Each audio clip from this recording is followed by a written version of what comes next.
Sausage Roll Sunday Report for May 25th, 2025. Mozzarella cheese, strawberry sauce, and breakfast sausage personal pizza with a thin crust. This 6-inch diameter personal pizza used a cast iron pan with a thin crust pizza powder mix from the store. I fermented the dough in the refrigerator for 2 days and then at room temperature for another day after that. The dough rose slightly for the first half hour after mixing with water, but then flattened out with some air bubbles that weren't very large. The toppings included pre-shredded mozzarella cheese from the store, breakfast sausage chunks, and strawberry sauce. I used a small food processor to freshly grind the strawberries and then cook it slightly in the air fryer, stirring it a couple times.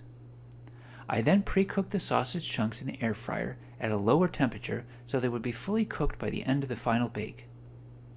I then stretched out the pizza dough onto a sheet of parchment paper, and then spread the strawberry sauce and breakfast sausage on top of that, and then spread mozzarella cheese on top of that. I baked in the oven with the pan on a high rack with the upper broil heating element on the maximum temperature. Placing it so close to the broil element also created a lot of puffing and a billowing motion. After baking, the crust was slightly stuck to the parchment paper, but not too bad.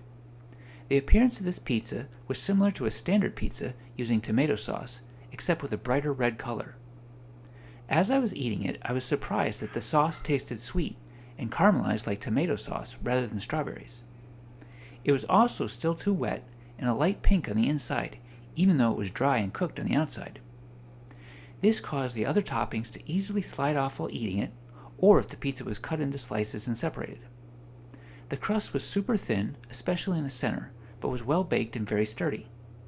The bottom of the crust had a rough texture, probably from the parchment paper getting wrinkled from shrinking after I stretched it out.